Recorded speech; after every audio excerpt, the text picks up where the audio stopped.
Hello everyone, welcome back to the channel. In tonight's episode we're talking about Manchester City's ins and outs between now and deadline day. We've got the potential sale of Savinho, which would unlock the purchase of Rodrygo. We've got the potential sale of Ederson, which would unlock the purchase of Donnarumma. We're on here to talk about that and a few other rumours as well. Let's get it, Christian.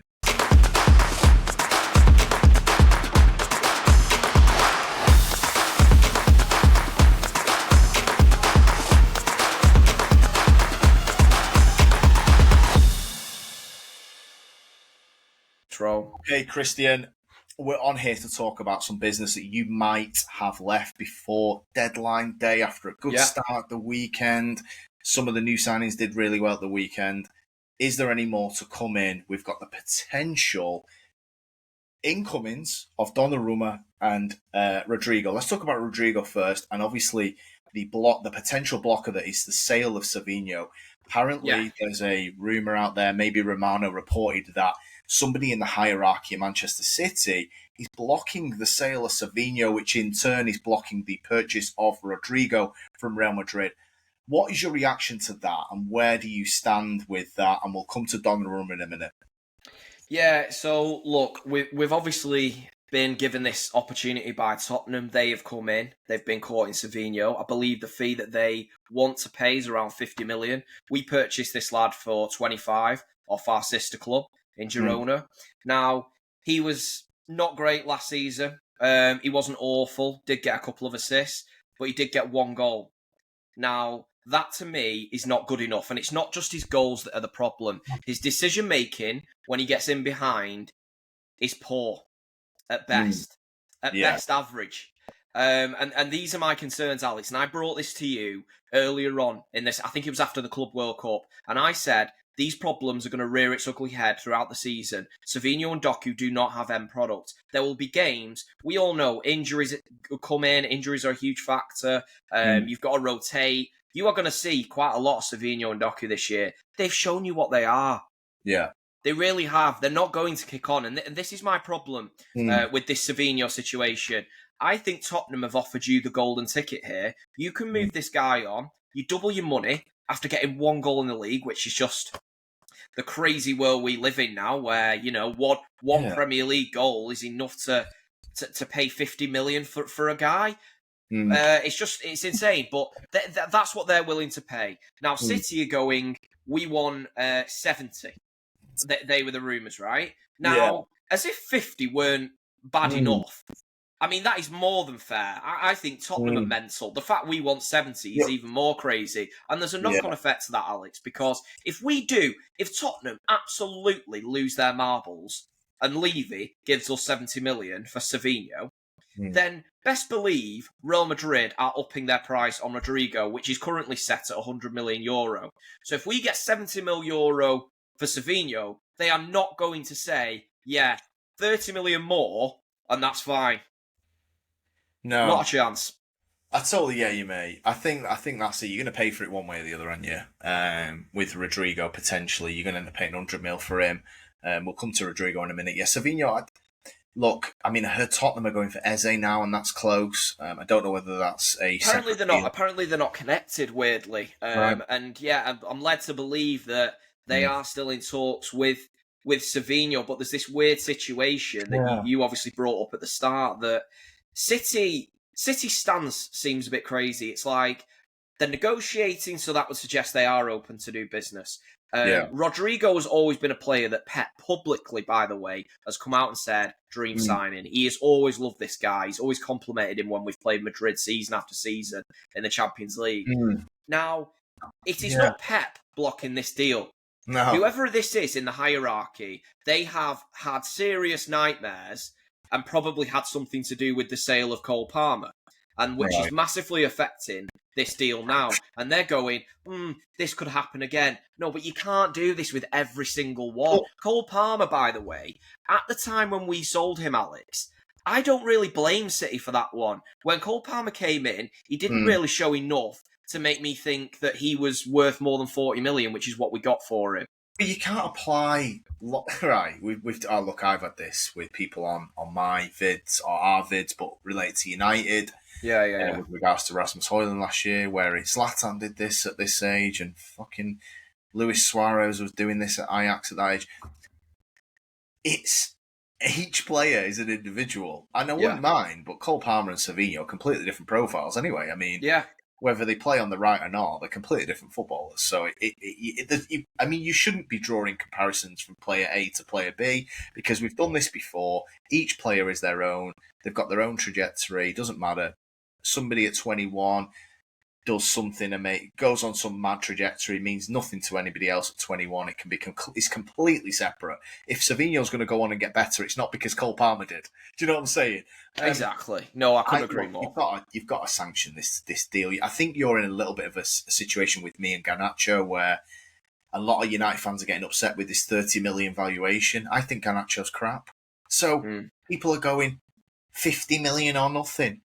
But what if Chelsea don't really want Garnacho? Because let's face it, if they wanted him, they'd pay the 50 right now. And now, are you going to cut your nose off to spite your face it? I think you're a little bit the same, really, with Savinho, where you're like, I've watched a lot of this guy, man. Take the 50 and we move on. And I agree with you, by the way. He's in the ilk of, he might get better, but he also might not. And at the end of the day, Tottenham is more a club to figure that out than City, in my opinion, because the aspirations are different. No shade at Tottenham, by the way. It's just the truth of the situation. There's a reason they're going for him and you're potentially selling him. Can I just say something on that, Alex? Because you make a good point. So when you say that about Tottenham, they will give in that luxury. Now, what we're doing here, bro, we can't afford the luxury of having Doku and Savinho. Now, what you're going to do with one of them is you're going to play Russian roulette.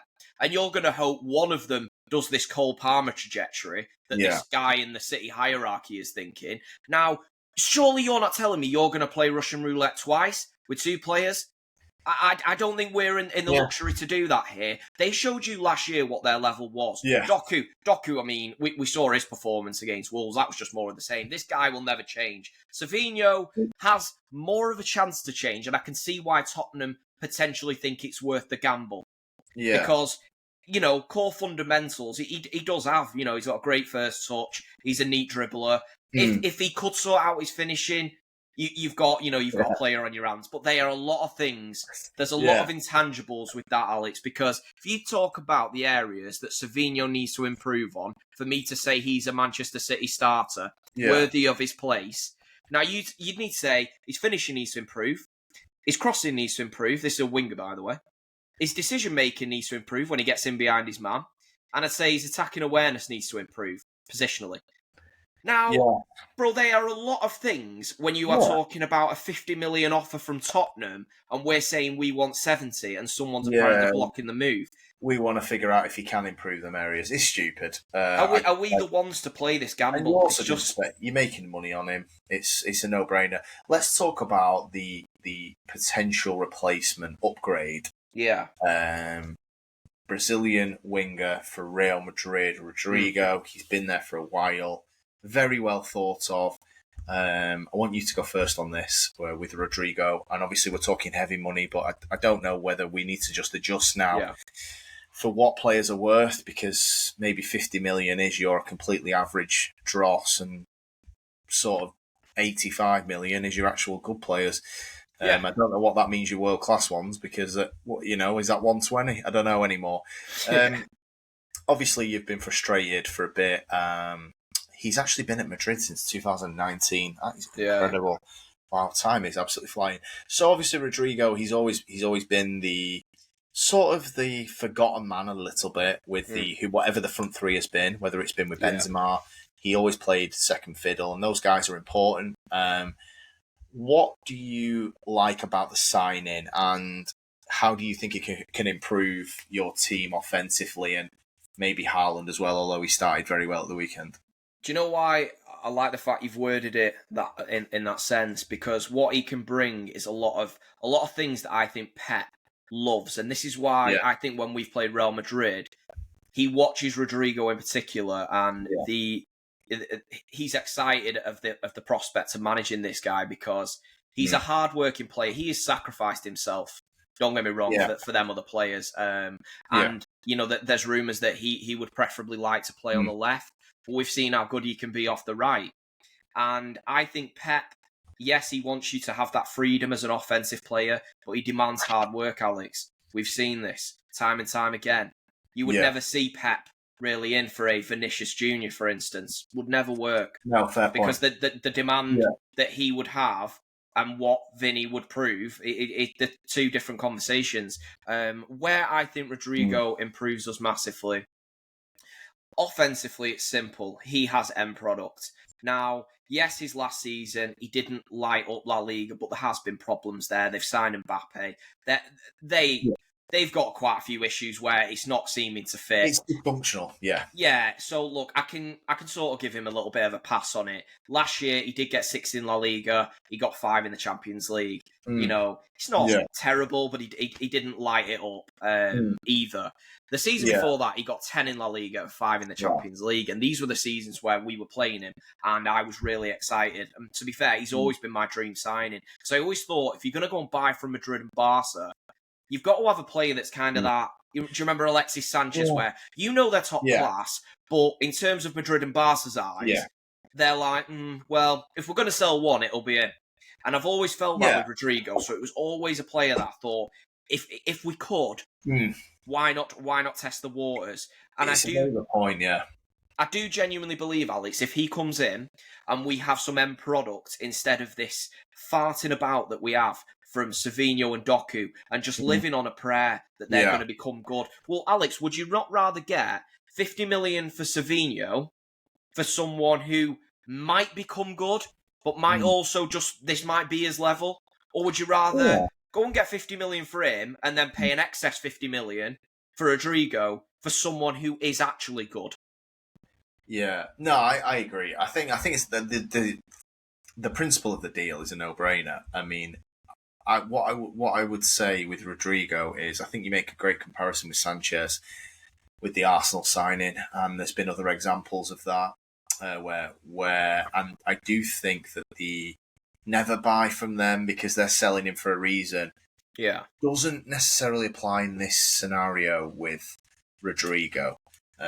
Not sure how good or bad he's going to be, but I do think that they've gone into this Galactico era again, and he doesn't fit the Galactico style that Perez has gone back to. And you know, Arnold, Mbappe, Vinny, Bellingham, it's going in that direction. The kid from Boca, is it Boca, whatever his name is, it's all star power.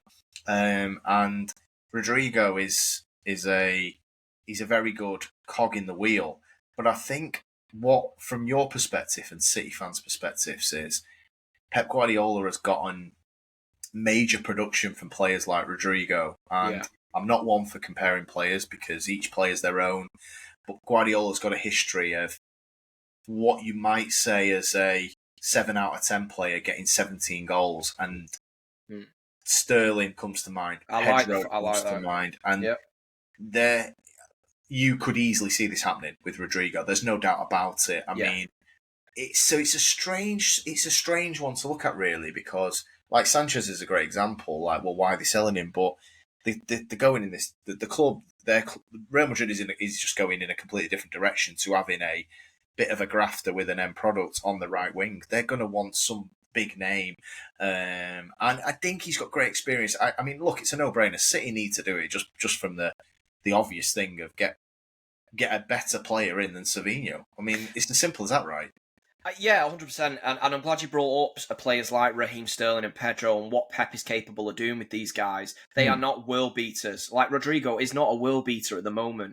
No. But what he could do with this guy excites me, because Rodrygo, in comparison to someone like a Sterling and a Pedro, I know you weren't comparing, I'm just taking the conversation this way. If you were to compare, now Sterling and Pedro, they were good footballers, like you said, your 7 out of 10s. But he coached them into arriving at the back post, getting the easy goals, hitting nearly 20 goals a season. I mean, that is phenomenal. Look at Sterling's drop-off since his departure from Man City and Pep Guardiola. Now, Rodrygo, his core fundamentals are pretty strong. Like, he is a much better footballer than them other names. So, but he's also got that IQ where I believe Pep can mould him into. I can already see it. If we do go with him on the left, then you're going to see that guy arriving back post. We've seen it for Madrid. He is good for a goal. He's good in front of goal. I mean, we've seen. I personally have fell victim to it watching him against us. And this is where it excites me. Now, in comparison, Alex, Savinho, Doku, they're not going to be them guys. Doku, it would have already happened. Pep did not need this long with Raheem Sterling. He did not. No. He was already getting a lot out of Sterling by this point. Now, Doku just is what he is, and so is Savinho currently. Savinho, we fell into this Mahrez trap, where we're trying to mould it into, and we were doing it from day one, which was just stupid. So it takes the shirt, fair enough, he likes Mahrez, but then City fans, the City Twitter and City Insta are posting clips though of Mahrez and saying it's like, oh, we've seen this before, and it's like, you're not helping him, because we have seen it before, and it ain't him. And then Pep, weirdly, with Mahrez wasn't a typical Pep Guardiola winger. Hence why, let's remember, Mahrez was in and out of the team a lot. He didn't trust Mahrez in a lot of big games. We've got to remember this. Now, Savinho is so far from Mahrez, it is untrue. Yeah. And we're in a position where we're having to trust him in big games. We have really fell off. I think this signing of Rodrygo, Alex, is critical. And I think if you go and sign him and someone else that we're going to talk about later on in the video, I really do think that puts our name in the hat. Yeah, it's interesting, isn't it? Because obviously with one game played, you're still not exactly sure where your team is with regards to a challenge. But because you win 4-0, you automatically as a fan feel better. Yeah, of course. And the club must feel a little bit better. There's two ways you can look at this. You can go, well, we won 4-0. Maybe let's just stand our ground a little bit. There's somebody in the hierarchy who doesn't want to sell Savinho. Or do you go, well, if we're winning 4-0 without Savinho, do we just go and do the fucking deal and then really put our name in the hat? And I think that's the way I would go if I was you. Yeah. I don't think there's that long. Is there 2 weeks, 10 days to the end of the window? So something like that. It's a lot to do. Like, I know it's only sort of signing one player, but if you've got to sell one to buy one, you need to get it done, really, I'd say. Sooner rather than later, and live with the fee another day, I think. What I find strange as well, Alex, and something I just wanted to ask you about, and your opinion, sorry. So, we're hearing that someone from the City hierarchy is blocking this deal. Now, that someone, I can categorically tell you, is not Pep Guardiola, because I've seen this before from Fabrizio Romano, and he flexes on this, and he goes, this is Pep's guy, he wants to keep him. He is Pep's guy in that position. He did it with Ederson when Saudi came in for him. He said Pep Guardiola has said no, he does not want to lose Ederson this year. Now, that did not come out with this one. It's saying someone important. Right, well, it's not Pep. It's someone else. Now, what that does mean, Alex, is Pep is okay with it. Pep is open to the idea of selling Savinho because he knows if you were to honestly sit down with Pep Guardiola and that conversation never gets out there and he goes, are you happy with selling Savinho and you know Rodrygo's coming in the door the week after? He would go, yes, absolutely. Now that annoys me that someone else is blocking this because no one should overrule Pep Guardiola at this club after what he's done.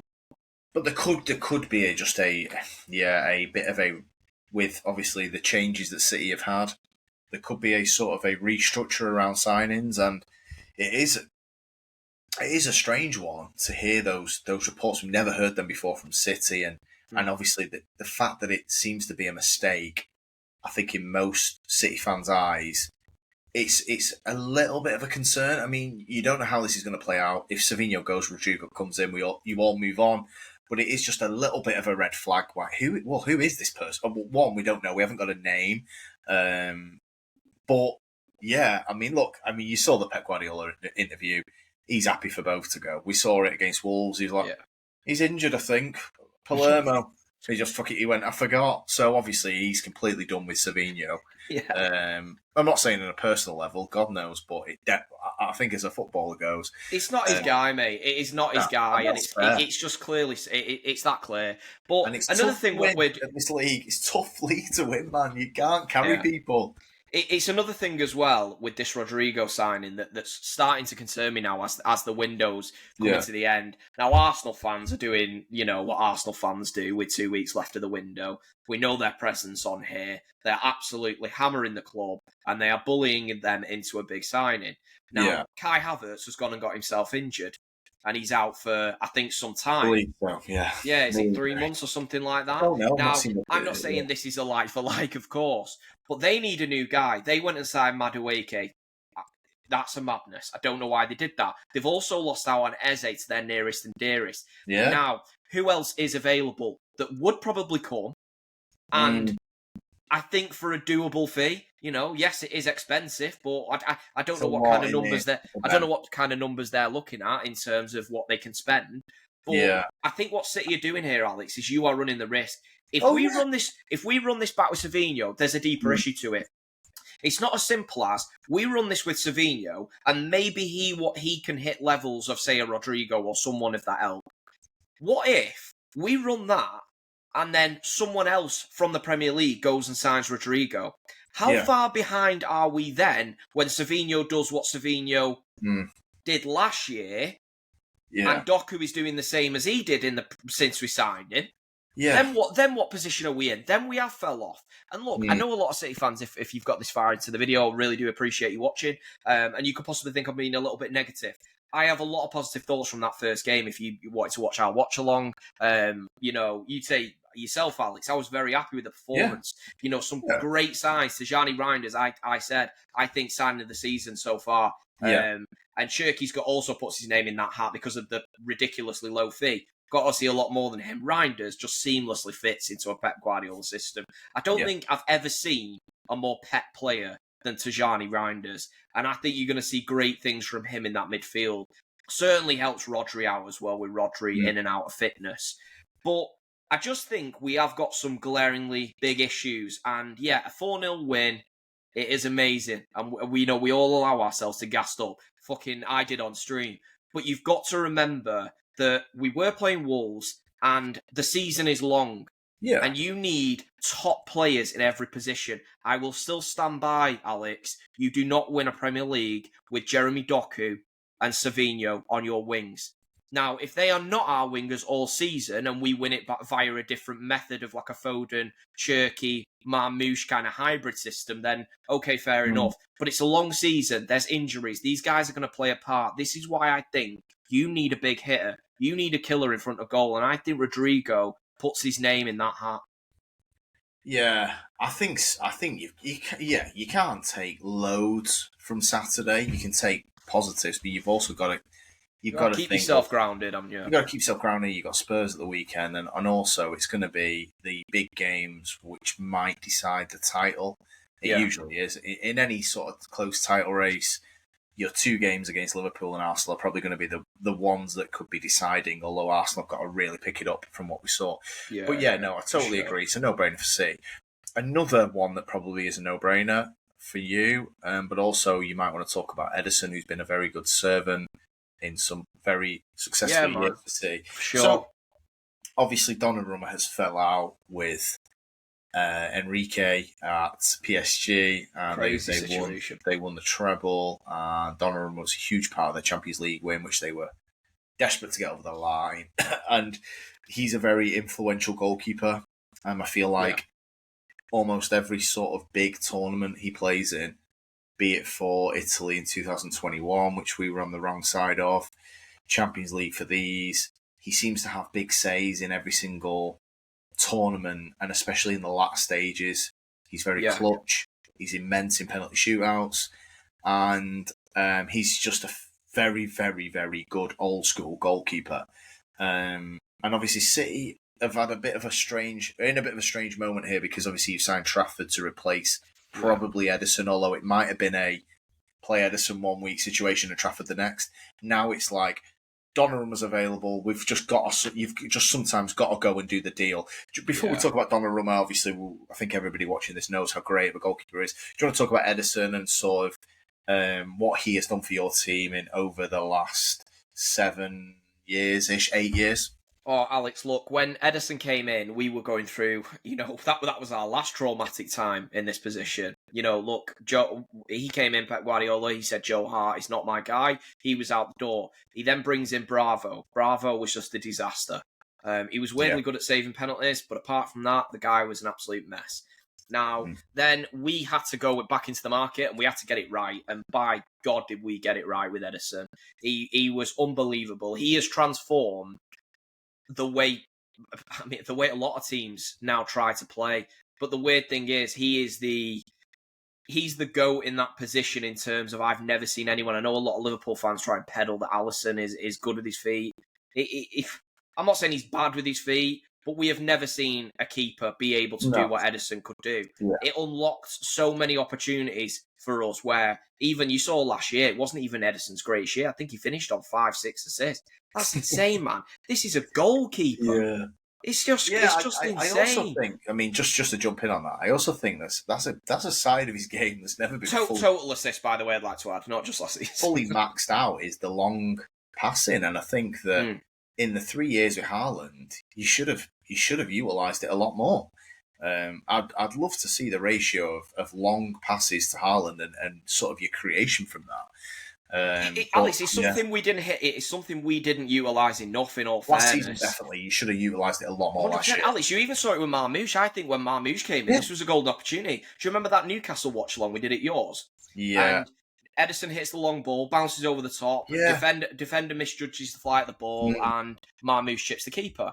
It's something we didn't lean on enough. But it's in terms of as well, isn't it? It's the when you're playing against City, it's the shock factor of facing the long ball. Because I found myself, that Newcastle game was one where I was going in on the Newcastle team and how shit they were. Yeah. But it does seem to happen because, like, it was Chelsea, wasn't it? That obviously Haaland scored against with the Route 1. And it's like, these are decent defences in the Prem. Newcastle, very good defence. And obviously, you said there, Ederson, Marmoush got one against them and it was shite defending. It must just be the shock. Do you remember Gundogan's volley against United after 13 seconds or whatever it was? It's just, it's panic stations because you think you're not expecting a long ball. Alex, you've trained all week. Well, you've trained all week because you're like, right, they play this way, the defenders split, they go short, you've got to press there. Suddenly, Ederson's just like, right, he's open. Panic stations, It's so hard to react to, and that's why it works so many times for us. And you are right, it's the shock factor. What Ederson has done, I will always appreciate, and the hate he came under is just disgusting from people that are not City fans. They're just fucking social media City fans, just divs. True City fans appreciate what this guy has done. I do think his time has come now. I think the time's right, and I don't mean that disrespectfully. I just think, look, he's at a stage in his career. I really like the Galatasaray move as well. Galatasaray, by the way, they're building some team. I mean, Leroy Sané has gone there. They've obviously wrapped up the Osimhen deal. They're looking at Akanji and Ederson. Fuck me. I mean, they've really strengthened. Well, must have some cash in it. Ederson has maximised every juice of what his talents have given him. And Guardiola, obviously, a massive factor of that as well. And the style of play. And, in moments, he's gone through stretches where his shot stopping's been good. He's never been I wouldn't say error prone. He's been average shots gone in, not the corner. Prone. Do you want me to be honest? I'd always say 6 at best, 7 out of 10 with his hands. Yeah. That was standard from Ederson. It was never... He had some amazing moments with reaction saves. Champions League final, of course. Shout out for that. I mean, good timing. yeah, exactly. But yeah, I would say as a whole, I'd probably say 6, 7 out of 10 with his hands. I think we obviously did this last year with the Liverpool game, and was it the Szoboszlai goal? Yeah, and it was it's like the edge of the box, not P-roller, but he's not struck it cleanly and it's not in the corner. Yeah. It's also not a full-on Onana, but it's like... The signs are there where you're like... They're not sort of thing, So, totally agree with you. I think you summarised Ederson fantastically well, and he has been a joy to watch, even as a rival fan, and how gifted he is, and the shock factor to a goalkeeper playing that style. Yeah. And like I said, I think there was more left on the table with his talents, with his feet, and like I said, I think last year when Rodri went down, it's something that maybe, with hindsight, Guardiola could have gone, you know what? Hit the big man 3 times a half, like not once every 3 games. But, it's obviously easy to say that now with the way the season went. But he has been fantastic with his feet. Let's go to obviously the replacement. You semi-replaced Ederson anyway with Trafford, who had a very solid game at the weekend. I'm not saying he did anything amazing, but he also didn't crumble being Manchester City's goalkeeper on debut, and he was aggressive and confident. Now you're looking at Donnarumma, who is widely reported as one of the best goalkeepers in the world, albeit not great with his feet, but it doesn't really matter because he's so good at what goalkeepers are meant to do. The conversation has only shifted because of Ederson, really, because nobody gave a shite how good you were with your feet. Just give me your sort of overall reaction to the situation now with Trafford and Donnarumma and what that might look like if you did go and pull the deal off with Donnarumma. And obviously Trafford's good start of the weekend, albeit against a very poor team, but he did everything asked of him. I think there was some real good signs from Trafford. I think Trafford will be a good keeper, a very good Premier League keeper. We've got to wait to see what heights he can hit, but the potential is certainly there. All the buzzwords could come out for that performance. But yeah, no, I think with Trafford, great signs. He was confident. Like you said, he was coming for the ball. He was collecting crosses. He was not getting bullied. I like his confidence in front of his goal. He does not shy away. He will, when a player gets the ball, he was rushing out and closing them down. Like you said, aggressive. Things I love to see. And I think he does have the potential to be City's number one. I mean, he literally is by number, but I think he does have that. I think he does have that potential. And I think it made it more simple, Alex. With the keeping of Ederson for a year, it was kind of the perfect transition because it's like, right, we don't throw him in the deep end. City were doing what I said to do. Look, you've gone and bought Trafford. Would he have been the guy that I would have gone for? No, I'd have probably gone Donnarumma straight away. I'll be totally honest with you. Yeah. And I think City are telling you that themselves, the fact that it's still in for Donnarumma. So do they really agree with my take? Probably. But we have gone and signed Trafford now. He's had a good start. And Ederson looks like, right, well, I'm going. So then you're in a situation where it's like, right, we're going for Donnarumma. Donnarumma, I believe, is 26. Yes. Our cousin shouted out. So then you're like, right, there is no sort of transition period. It's one's 1, one's 2. Now, Donnarumma, I will tell you right now, he's not coming in and sitting behind James Trafford. Whether that be Champions League, Premier League, he is playing the lot. Now, yes, Trafford would get his chance in, the cup games at the start, but this is the problem we've got. It's not really a chance, though, is it? Because we've been through this with the goalkeeper, especially with the reputation of Donnarumma. Even if Donnarumma had a tough start, his reputation is going to give him 30 games by default. Yeah. Trafford, how do you crack the Donnarumma starting position realistically? It's damn near impossible unless Donnarumma completely falls apart. Yeah, I agree with you, Alex. I think the only way would be like first 6 games, 5 howlers. I'm being serious. I think that's the only way he'd come out the team. Even then, you'd be writing it off like, well, right. And even then, there's money in the bank because they're like, right, this guy's a treble-winning goalkeeper. Yeah. He is an absolute monster in penalty shootouts, as England fucking found out. It's not level playing field. It's not. You've not got Trafford and goalkeeper B here, and whoever does the best in training or the cup or the league gets one. It's Donnarumma is here, but basically Trafford can't jump him. Donnarumma's got to come lower, and that's the problem. How obviously you play one game and Wolves are shite, they're probably going to get relegated, but how is there a part of you that would like to see how this would play out with Trafford? Look, I like my club to win trophies, Alex, and I'm more on winning trophies than I am on sentimental value of a young lad that's from England. Yeah, I'll be totally honest with you. I like my team to win titles. Now, if that means that Donnarumma is the best guy that puts our name in the hat to win the Champions League, to win the Premier League, then I go Donnarumma every time. Do I have sympathy for James Trafford? Yeah, absolutely. I think it's harsh from City. I think we've signed him, and I do think the plan genuinely was to roll with this situation of Ederson for another year, Of course he will. Yeah. and have them in and out the team. And you know what? Towards the end of next season, James Trafford probably would have been the number one. That would have been the ideal of scenarios. Then all this Donnarumma shit's come out. Donnarumma has pretty much said he's waiting for City, and City are like, right, well, we need to move Ederson on. But then Trafford's sat there. I do feel for him, mate. He got his dream move, and then he's like, he must be sat at home thinking, all the things that we've discussed. Look, he will have confidence in his own ability, but you've also got to be realistic and think, right, they're signing currently the best goalkeeper in the world. I do not start, so that means I've got to wrestle the number one position in this team of the best goalkeeper in the world currently.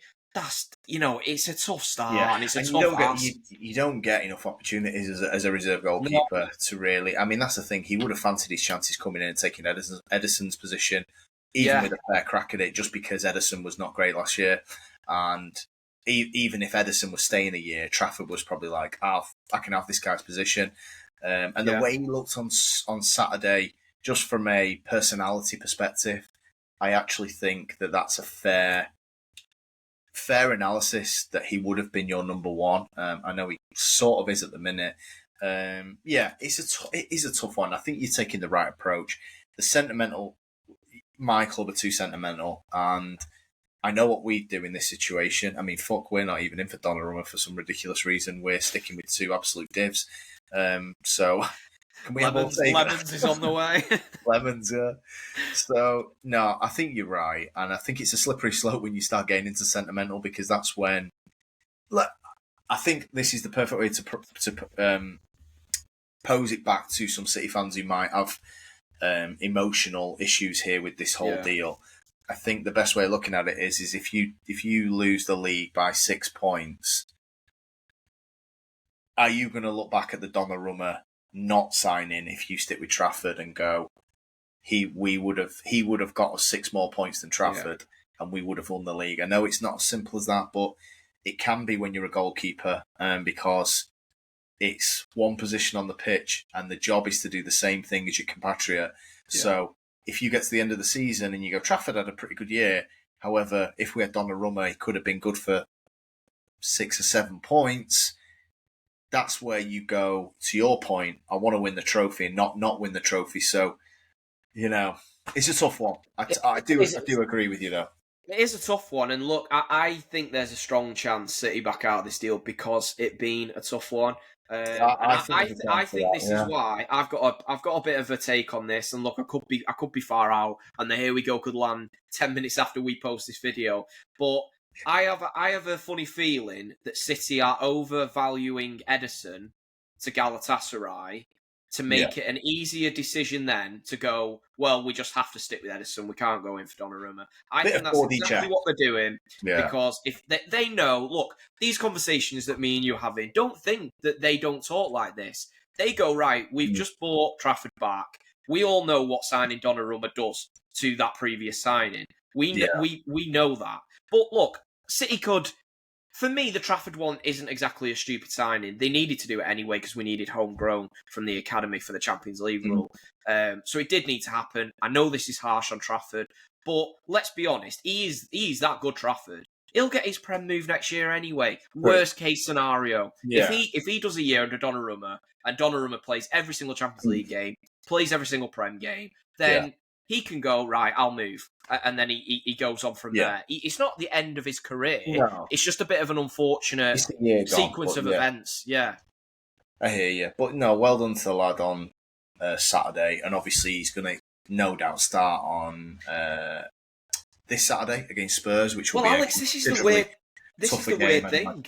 Ederson has been... Pep Guardiola's been coming out saying Ederson is still the his number one keeper, and Ederson was ill. And I don't know whether Pep's just doing this shit for a fact. I mean, why he's doing that You know what he's like. I know, but why he's doing that when there's active negotiations to shift him, and also you've got Trafford coming in who makes a good performance. It's just a bit weird, but so I don't know whether he will actually play if Ederson is fit. But no, look, couple of. I mean, look, I think you'll have a better idea of where you're at after Saturday. Not saying you go too high or too low either way with the Spurs game, but Wolves were abysmal. Yeah. I really was shocked at their level, and I appreciate they've lost their two best players, but my word, they are in serious, serious trouble, Wolves. But you still got to take care of them, which you did. Just while we're on here, Christian, I've just got a pop-up here on my phone. Yeah. Palace Here we go, Rodrygo. It's not. It's kind of linked to your concerns of your title rivals. It's not Rodrygo, but Arsenal have gone and got Eze for 60 mil, so they've snatched him from Tottenham. It looks like they've accepted the 60 mil package, and they are finalising. Wow. It's not here we go, but it looks like it's very imminent. So obviously, on the back of the Havertz injury, it looks like Eze is going to Arsenal. That's a really good signing. I know they've been 50 mil on Madueke, whatever reason, but Eze is brilliant. So interesting development, but also domino effect to that might be them backing for Savinho. You might get your 70 mil for him, but you made a great point. You get 70 mil for Savinho. What's the Rodrygo? Do you know what, Alice? I didn't even think that. Yeah, Savinho's done now because they're going to go and do it because now you'd imagine so. Yeah, yeah. We'll see what happens. Unless City just completely double down and go, we are not selling Savinho. Which if they do that, I'll tell you what, I will be back on it and I will be fucking fuming with that. If we are just going, this guy's for sale at any price. He scored one Premier League goal last year. What do you mean? One. That shocked me, man. I honestly, I can't believe that. Especially in a City team, man. That's crazy. One in the Prem, one in the Champions League. That was his figures. Real interesting few weeks, and obviously Arsenal have made a move, which, in my opinion, they definitely needed after their poor showing on Sunday. Yeah. And obviously Havertz injured, but Eze gives them a proper threat on the left now because. That's a good signing, man. It's a really good signing. I think Martinelli's not that good, Eze gives you something they don't have. Yeah, for sure. I'm glad Eze's got his move as well. I think the guy, there's no one more deserving of that. Yeah, he's really stuck it out. I think he's been respectful to Palace, and just a quick shout out on this situation as well. Eze, he's showing how you behave. Yeah, look, he wants his move. He knows he's probably outgrown Crystal Palace, with all due respect. But Gahey disrespecting his manager, deciding to ignore it, turning around and just being like fuck off to him. Yeah, disgusting. That guy won you a trophy. Absolutely awful. And then same for Isak, mate. Same for Isak. Be a fucking professional. You get paid enough.